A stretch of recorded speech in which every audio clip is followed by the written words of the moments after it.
자, 이번에 투자론 뒷부분이죠.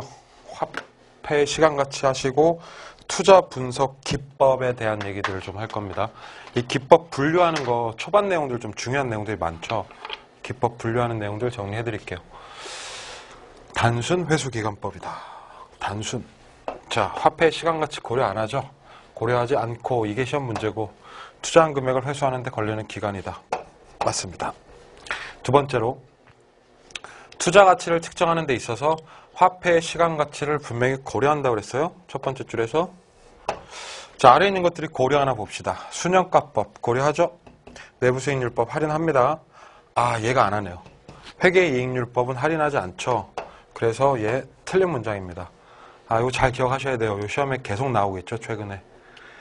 3번에 회수기간법. 1번에서는 단순 그랬는데 단순 만약에 이 말 없어도 이 회수기간법 차이를 고려하지 않습니다. 그래서 얘 맞습니다. 만약에 할인한다는 표현을 하고 싶으면 현가 회수기간법이라고 표현이 돼야 돼요. 네, 그렇게 보시면 되겠고 4번에 회계적 수익률법 할인 안 하죠? 근데 지금 말씀드렸던 현가 회수기간법 할인하죠? 그러니까 둘 다 화폐 시간 가치를 고려한다 그러면 안 된다는 얘기예요. 그래서 이 4번 틀린 얘기고요. 5번에 자본환원율. 자본환원율은 어림셈법에 나오죠. 종합자본환원율. 어림셈법 자체는 시간가치를 고려하지 않는다. 그래서 맞는 질문 되겠습니다.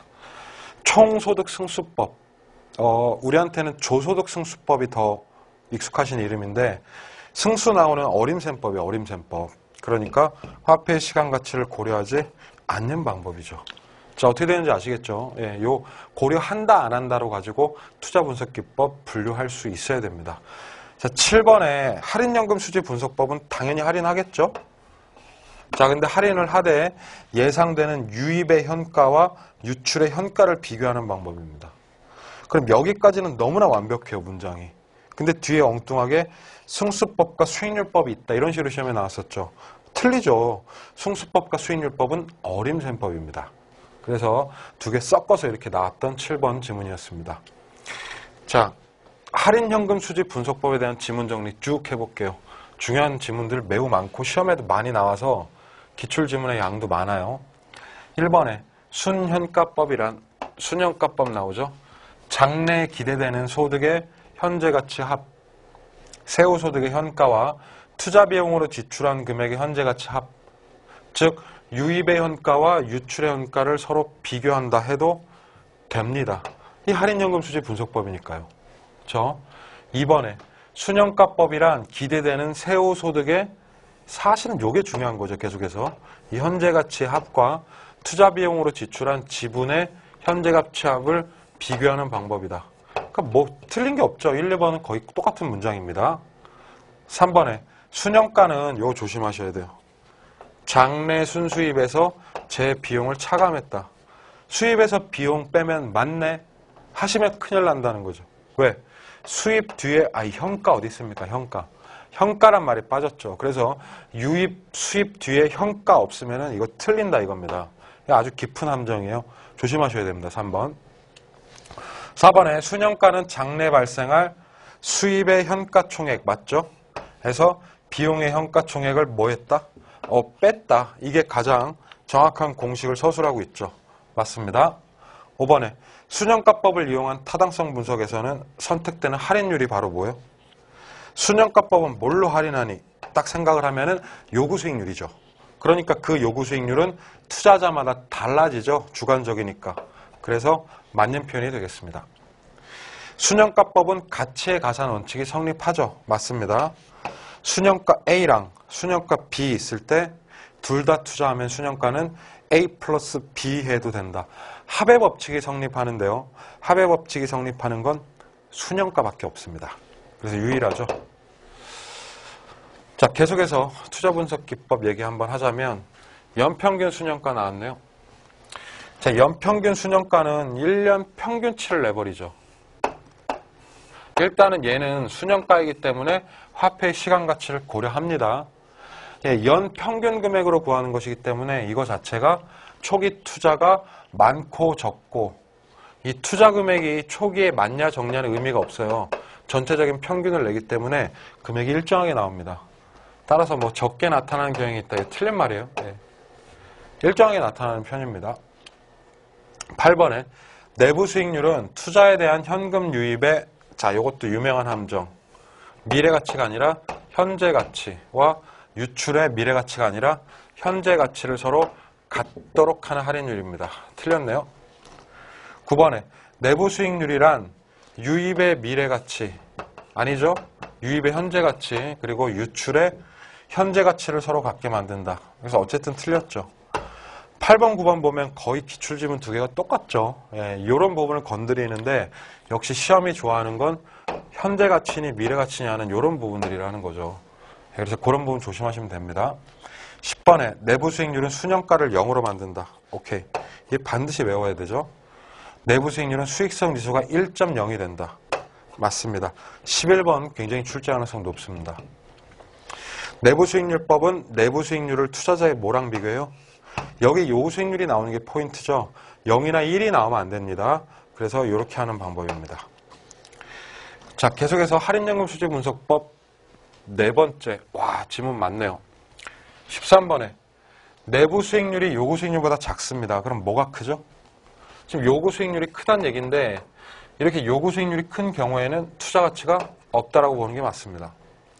순현가법은 사전적으로 요구 수익률이 있어야 돼요. 결정을 해야 됩니다. 결정하지 않아도 되는 건 내부 수익률법이 유일하고요. 순현가는 할인율로 요구 수익률을 쓰기 때문에 사전 필수다. 외우시기 바랍니다. 자, 수익성 지수 0 아니죠? 1을 기준으로 합니다. 그래서 틀렸고. 일반적으로 뭐가 우월하냐? 그러면 순현가법이 우월해요. 이것도 바뀌어야 되죠, 이렇게. 순현가법은 내부 수익률법보다 투자 안에 준거로서 선호됩니다. 틀리게 나왔네. 부의 극대화. 자, 이 단어도 외워두시는 게 참으로 좋겠습니다. 부의 극대화를 추구한다 그러면 무조건 뭐예요? 순현가를 기준으로 하는 투자 결정이 유리합니다. 다시 한번 이 부의 극대화 나오면 뭐다? 순현가다 이렇게 외워놓은 거예요. 그래서 이게 거꾸로 돼 있어요. 지금 틀렸죠? 순현가법으로 타당성이 있어도 내부 수익률법으로 구하면은 없을 수도 있습니다. 결과 뒤집힐 수도 있어요. 그래서 18번도 맞는 지문이 되겠습니다. 순현가법은 사전에 요구 수익률이 필수다 말씀드렸죠? 하지만 내부 수익률법은 사전에 요구 수익률이 필수가 아니고 나중에 투자 의사 결정할 때만 참고하죠. 그래서 X가 됩니다. 할인을 하지 않는 방법인 어림셈법을 한번 살펴보도록 하겠습니다. 승수법과 수익률법으로 구성이 되죠. 자, 자본 회수 기간을 구하세요. 자, 이런 문제들이 종종 보게 되는데요. 이 자본 회수 기간을 갖다가 우리가 뭐라고 하냐면 이거 외우셔야 됩니다. 순소득 승수라고 부릅니다.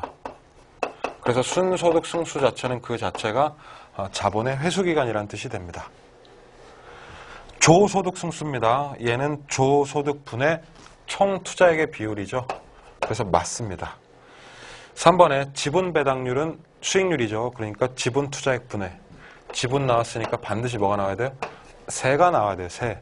지분하고 세랑 붙어 다닌다 얘기했죠. 그래서 세전 현금 수지의 비율이죠. 틀렸네요. 4번에 총 자산 회전율, 수익률이죠. 그러니까 무슨 투자액이요? 총 투자액이고 순영업 소득이 아니라 이게 뭐예요? 조소득입니다. 이거 어렵죠? 이게 왜 어렵겠어요? 공식을 아직 암기를 못해서 그래요. 공식 반드시 외우셔야 됩니다. 총 자산 회전율은 전체 총 투자액분의 총 수입, 즉 조소득의 비율입니다. 잘 기억을 하시기 바랍니다. 세전 현금 수지 승수. 승수는 그거 분해 이렇게 가죠. 세전 현금 수지 분해 지분 투자액이다. 오케이, 맞습니다. 종합 자본 환원율은 일반적으로 수익률이라고 하죠. 그래서 전체적인 총 투자액에 대한 뭐다? 순영업소득의 비율입니다. 맞습니다. 종합 자본 환원율의 역수. 순소득 승수죠. 그래서 합쳐서 순수 종합자본이라고 외우라고 했습니다. 순수 종합자본. 지분 배당률은 뭐의 역수다? 세전 현금 수재 승수의 역수죠. 그래서 세전 지분 이렇게 외우는 겁니다. 맞습니다. 세전 현금 수지 승수의 역수는 방금 했죠. 얘의 역수는 지분 배당률입니다. 그리고 세후 현금 수지 승수의 역수는 세후 수익률입니다. 그래서 이 문장은 틀린 문장이 되겠습니다. 비율 분석법 나오죠. 투자론이 있어서 마지막 내용이죠. 비율 분석법은요, 각자 사용하는 수치들이 다 다르죠. 그러니까 어떤 비율을 쓰고 어떤 기준으로 하냐에 따라서 상관없이 최선의 투자를 선택할 수 있는 게 아니라 사용되는 비율 종류에 따라서 최적 투자 대안이 바뀔 수 있는 문제점이 있습니다. 그래서 얘는 오히려 거꾸로 단점으로 작용해요. 이번에 대부가 높아진다 그러면 부채 비율도 당연히 높아지죠. 그래서 얘 맞는 문장입니다. 부채 감당률은 부채 서비스액을 감당하는 거예요. 누가? 순영업소득으로. 자, 그래서 부채 감당률은 본질이 수입을 측정하는 것이다. 어느 정도 충당할 수 있는지를 측정하는 지표입니다. 동그라미요. 4번에 감당률이 지금 현재 1보다 작대요. 감당할 수 있다 없다. 감당이 되질 않는다는 얘기죠. 그럼 빚이 많거나 수입이 낮거나 이렇게 되겠네요. 그래서 원리금 상환하기에 감당하기에는 원리금 상환액을 감당하기에는 부족하다는 것을 의미합니다. 맞죠? 부채 감당률이 1.0보다 커요, 이제는. 그러면 갚고도 돈이 남는다는 얘기죠. 순영업소득이 충분히 많다는 얘기죠. 그래서 할부금을 상환하고 잔여액이 있다는 걸 의미합니다. 채무 불이행률. 채무 불이행률은 분모에 뭐가 들어가냐가 중요하죠. 분모에 절대 순영업소득이 아닙니다. 이거 꼭 외우셔야 돼요.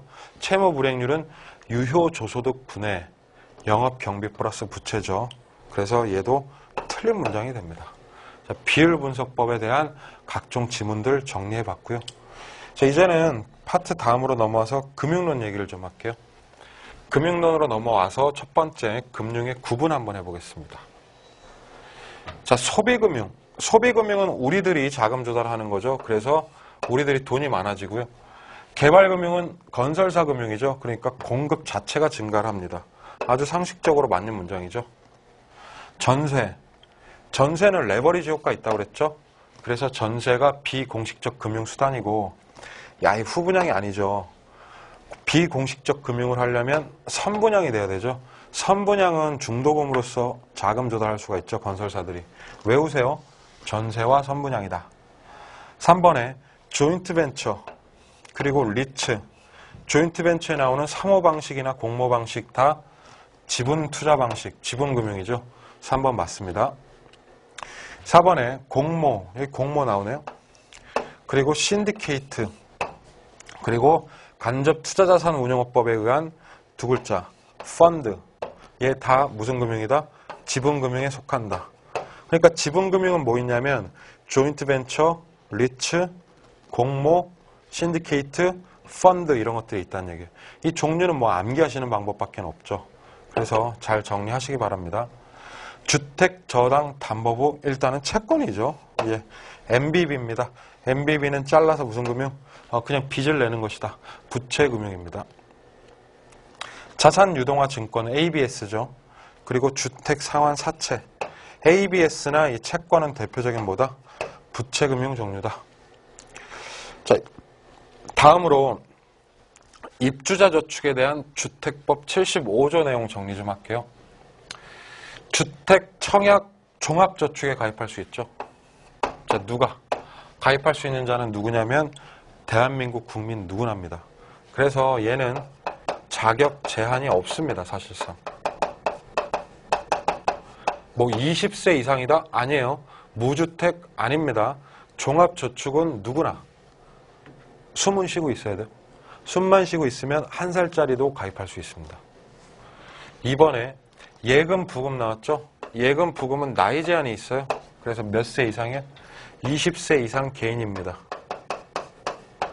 자, 20세 미만이 세대주면 20세 미만도 가입 가능하고요. 3번에 땡땡은 국민주택과 민영주택을 동시에 공급받을 수 있대요. 이거 다 되는 거네. 그러니까 여기 뭐가 들어가요? 청약, 종합저축이죠, 이거. 종합이란 말을 반드시 쓰셔야 됩니다. 이 종합저축에 대한 만능통장에 대한 얘기입니다. 4번에 땡땡은 국민주택을 위해 가입을 한다. 국민주택이니까 얘는 청약저축이죠. 네. 청약저축이 정답입니다. 5번에 85제곱미터 이하 민영 나오죠. 요게 시험에 나왔었던 바로 부금에 대한 얘기입니다. 자, 땡땡은 민영주택 나오죠. 사이즈 제한 없이 그냥 민영이라고 하면 얘는 청약 예금이 되겠습니다. 이렇게 보시면 되고, 청약 종합저축에 가입할 경우에 주택의 종류와 크기는 언제 결정됩니까? 통장 가입하면서 결정됩니까? 아니죠. 최초 뭐 할 때? 청약 시. 그렇죠? 그래서 최초 청약 시에 모든 게 결정이 되기 때문에 종합저축이 좋다, 유리하다 이렇게 얘기를 하죠. 네. 자, 청약통장 좀 봤고요. 그 다음에 금융의 기초 개념들 좀 살펴보겠습니다. 연간 이자율이 같은 1년 만기 대출입니다. 자, 대출자는 기말에 한 번 이자를 받는 것입니다. 자, 기말에 몇 번 받아요? 한 번 받죠, 얘가 지금. 그리고 두 번째 옵션은 뭐냐면 기간 중에 4회 나누어 받는 거. 자, 이자 원칙은 이걸 반드시 외우세요. 이자의 지급 주기는 이자는 짧을수록 지급 주기가 짧을수록 이자가 많아지고 그리고 자주 지급될수록 이자가 커진다가 정답입니다. 1년에 한 번 받는 것보다는 3개월, 3개월, 3개월, 3개월 4번 나눠서 이자를 지급받는 것이 유리합니다. 그래서 자주 짧게 받을수록 유리하다 기억을 하십니다. 2번에 대출 상환 기간이 길죠. 할부가 길수록 자금 수요자는 매번 부담이 어떻게 돼요? 가벼워지게 되겠네요. 따라서 대출 더 많이 받아서 수요 증가할 수 있죠. 3번에 자, 마지막에 보니까 은행의 위험도가 낮다. 은행의 위험을 낮춰야 되죠. 그럼 융자 기간은 가급적 짧은 게 좋고 은행 입장에선 차입자의 융자 비율이 낮을수록 좋겠죠. 아주 중요한 문장입니다. 땡땡은 저당 대출액에 대한 미상환된 원금의 비율이다. 자, 무슨 비율이에요, 이게? 바로 잔금 비율에 대한 얘기죠. 미상환된 뭐의 비율이요? 이것도 중요하네요. 여기 원리금 나오면 안 됩니다. 원금의 비율입니다. 잔금 비율은 1 빼기 상환 비율을 할 수도 있습니다. 거꾸로 상환 비율은 1 마이너스 잔금 비율을 해도 되고요. 땡땡의 대출 원금을 곱하면 융자액이죠. 융자액에 무언가를 곱하면 원리금이 계산이 된대요. 융자액에서 원리금 뽑아내려면 뭘 곱해요? 저당 상수를 곱하죠. 이것도 잘 기억을 하시기 바랍니다. 금융 계속해서 기초적인 용어 정리하겠습니다. 7번 융자 비율 LTV라고 하죠, 보통. LTV 외우셔야 되고, 이 LTV는 비율이 뭐 기준입니까? 집값, 즉 담보가치 중심이고 총부채 상환 비율은 당연히 DTI죠. 이 DTI는 뭐 기준으로 한다? 차입자의 소득 중심이다. 당연한 얘기네요. 융자 비율은 소득 발생 여부와 관계없죠. 담보가치만 보기 때문에 소득과는 무관하고요. 총부채 상환 비율은 소득 기준이기 때문에 소득과 관계가 있습니다.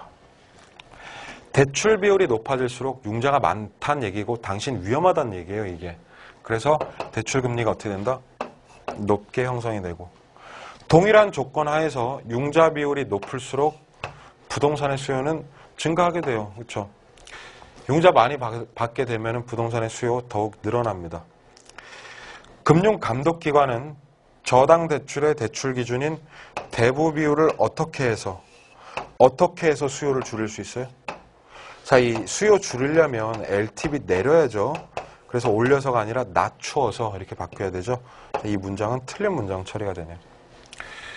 자, 금융 기초 개념 얘기 계속 한번 하자면 명목 이자율에는 실질 이자율과 인플레이율이 포함되어 있죠. 공식이죠, 일종의. 알아두셔야 되는 필수 공식이죠. 명목 금리는 실질 금리 플러스 예상 인플레다.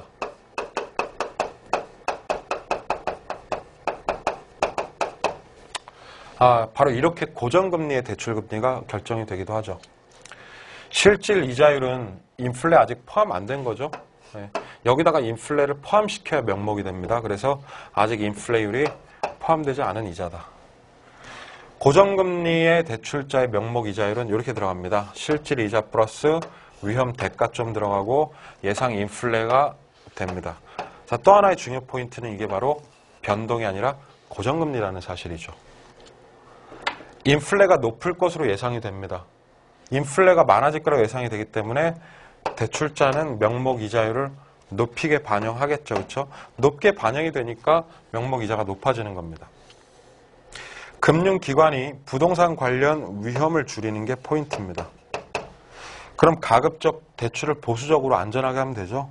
담보 인정 비율을 가급적 어떻게 하고 낮추고 DTI를 어떻게 하고 낮추고 금리 변동이 심하면 가급적 변동금리를 태워서 차입자에게 전가하고 마지막에 가급적 부채 감당률은 1.0 이상이 되는 능력 있는 놈한테 대출하면 된다는 얘기예요. 아, 요거 저처럼 딱딱딱딱 하실 줄 알아야 돼요. 16번도 정리 잘 해놓으시고요. 고정금리 얘기 나오죠. 1번 대출금리가 고정금리일 때 대출 시점에 아주 중요한 얘기 나오네요. 예상 인플레이션보다 실제 인플레가 높으면, 자, 이거 아주 관용적으로 나오는 표현이죠. 예상보다 물가가 많이 올랐으면 지금 현재 고정금리이기 때문에 차입자는 전가 안 되죠. 은행이 뒤집어 써야 돼요. 그래서 은행에게는 손해이고 차입자에게는 이익이다. 1번 문장은 정말 많이 나왔습니다. 시험에. 아주 중요한 문장이에요. 2번에 시장이 약정보다 어떻게 될 때, 자, 이 시장 이자율의 변화인데요. 약정은 계약금리, 요 고정금리죠. 계약 당시보다 시장이 어떻게 돼야 차입자가 조기상환할 유인이 생깁니까? 즉, 언제 차입자들이 조기상환하도록 이 조기상환에 대한 생각을 하냐는 그 얘기죠. 시장이 어떻게 돼야 돼요? 낮아져야 나가죠. 자, 이렇게 기억을 하는 겁니다. 시장이 낮아져야 차입자가 조기상환을 땡긴다는 얘기예요. 조기상환에 대해 생각을 한다는 얘기입니다. 자, 뭔지 아시겠죠? 3번에 시장 이자율이 만약에 높아요. 자, 시장이 이렇게 높아지면 안 나가요, 시장으로. 그래서 차입자는 유지하고 대출기관의 수익성이 오히려 악화되는 거죠. 4번에 시장 이자율이 높아요. 시장 이자율이 높으면 차입자 안 나갑니다. 차입자의 조기상환 가능성은 없죠. 예. 또는 매우 작죠. 그래서 틀린 문장입니다. 5번에 시장 이자율이 높을 경우에, 자, 여전히 차입자 가만히 있죠. 차입자는 기존 융자를 유지하려 할 것이다. 자, 이게 바로 맞는 표현이 되겠습니다. 변동금리 얘기 좀 해볼까요? 1번에 변동금리는 대출자 측에서 발생하는 할 수 있는 위험을 차입자에게 전가할 수, 그게 변동금리입니다. 위험 전가. 2번에 변동금리 담보대출 기준금리 어떻게 구합니까? 변동금리 담보대출 이자율 어떻게 구해요? 기준금리에다가 뭘 더한다? 가산금리를 합산해서 결정한다. 이거 외우셔야 돼요. 기준 플러스 가산. 3번에 이자율은 지표 이자율이라고 했죠. 외우십시오. 지표 이자율이 바로 기준금리라는 뜻이고 마진이 바로 가산금리라는 뜻입니다. 이 두 가지를 더한다. 이거 맞아요. 지표 플러스 마진. 지표는 기준금리니까 일정한 주기로 계속해서 뭐예요? 변동하는 거고 마진은 은행 이윤인데 계약 당시로 고정됩니다. 와, 3번 문장 굉장히 어렵네. 3번 문장 잘 공부하시기 바랍니다. CD가 올랐어요. CD가 올랐다는 얘기는 내 기준금리가 오른 거죠. 그러면 그것을 기준으로 하는 연동되어 있는 변동금리 금리도 같이 오르는 거예요. CD가 오르면 내 금리도 오르고 CD가 내리면 내 연동되어 있는 담보대출 금리도 같이 내리는 거예요. 네, 이 얘기죠. 다른 조건이 동일할 때 변동금리 대출의 조정 주기가 어떨수록 차입자에게 더 전가는, 차입자에게 많이 전가한다는 얘기는 조정 주기가 짧을수록 얘기죠. 그래서 5번이 정답입니다. 자, 변동이자율 저당 계속해서 보시면 변동금리 담보대출 이자율의 조정 주기가 짧을수록, 방금 전에 봤죠? 이자율 변동 위험은 누구에서 누구? 자, 틀렸죠? 대출자에게서 차입자에게로 전가됩니다. 자, 이거 틀렸는데 이 문장 너무 유명하기 때문에 잘 알아두시기 바랍니다. 대출자는 가급적 전가 많이 시키고 싶어 하잖아요. 어떤 주기요? 짧은 거 원하고 차입자는 안정적인 거 원하니까 긴 주기를 원한다. 8번에 금리 상한 약정을 걸 수도 있죠. 자, 변동금리에서 상한선을 두는 건데 상한 약정을 걸었으면 그 이상 금리가 올라가도 그달에는 추가적인 부담이 없는 거죠. 그래서 상한 이상으로 금리가 상승했을 때 생기는 각종 위험을 줄일 수 있습니다. 그래서 상한 약정을 하는 거죠. 하지만 내가 갚아야 되는 금액이 이제 굉장히 커지는데 내 상한 금액이 내가 상환해야 될 금액의 이자도 채 감당하지 못한다. 한 번 더. 내가 상한 약정한 금액이 내가 갚아야 될 이자도 채 감당하지 못하면 아니 원금은 고사하고 이자도 못 갚잖아요. 그럼 잔고가 불어나는 현상이 발생할 수밖에 없어요. 자, 이 현상을 갖다가 잔고 증가 현상이라고 부릅니다. 잔고 증가가 발생할 수도 있어요. 이것도 추가적으로 알아두셔야 되고 9번에 시장 이자율이 지속적으로 상승하는 경우죠. 금융기관의 부담을 완화하기 위해서 이자율 상한제나 잔고 상한제라고 얘기하고 있는데요. 금융기관의 부담을 완화하는 게 아니라 자, 누구요? 차입자의 부담을 낮추기 위해서 금리 상한이나 잔고 상한할 수 있다는 얘기예요. 틀렸죠. 상한제. 10번에 변동 이자율을 적용하는 융자는 차입자를 보호할 수가 없죠. 차입자에게 전가해버리니까. 대출자를 인플레 위험으로부터 보호합니다. 10번 문장도 엄청나게 유명한 문장이죠. 11번에 대출기관은 이자율 변동에 따른 손실 위험을 회피하기 위해서 가급적 무슨 금리? 변동금리 상품을 판매하게 되겠죠. 자, 이렇게 변동 이자율 저당 보시면 되고요. 고정금리랑 변동금리를 마지막으로 한번 비교해 볼까요? 1번 대출 시점에 고정금리 금리가 어때요? 더 높다. 2번 변동금리와 고정금리가 같은데 향후 금리 상승이 예상이 됩니다. 오를 것 같아요. 오를 것 같아요. 그럼 묶어야죠 지금. 그래서 차입자는 변동금리로 가는 게 오히려 불리하고 묶어야 돼요. 고정금리가 유리합니다. 잘 정리하시고 3번에 금리가 지속적으로 이번에는 떨어질 것 같아요. 자, 빨리 연동해야죠. 그러면 나도 떨어져야죠. 자, CD 연동. 이 변동금리죠. 변동금리가 주택금융공사의 모기지론, 이거 고정금리라는 뜻이죠. 다시 한번. 금리가 지속적으로 떨어지면 변동금리가 좋습니다. 빨리 연동해서 떨어뜨려야 되니까. 변동금리라는 말 대신에 CD 연동이라는 표현이 나온 거고요. 이것이 금융공사의 모기지론보다 어떻다? 유리하다는 얘기입니다. 어떤 문장 구조인지 아시겠죠? 4번에 모든 조건이 다 같고 금리 변동 여부만 다릅니다. 자, 그럴 경우에 CD 담보대출의 금리가 모기지론의 금리보다 항상 높냐? CD 금리가 변동금리니까 모기지론의 금리보다 높을 수도 있고 낮을 수도 있겠죠. 여기서 항상 높은 편은 아닙니다. 말도 안 되는 얘기죠. CD 연동 대출의 차입자는 모기지론 차입자, 고정금리죠. 이 고정금리에 비해서는 얘가 변동금리니까 금리 변동의 위험이 높은 편이라고 할 수가 있겠습니다. 자, 금리에 대한 얘기를 했고요. 계속해서 다음 강의에 이어서 제가 상환 방식에 대한 정리를 해드리도록 하겠습니다. 수고하셨습니다.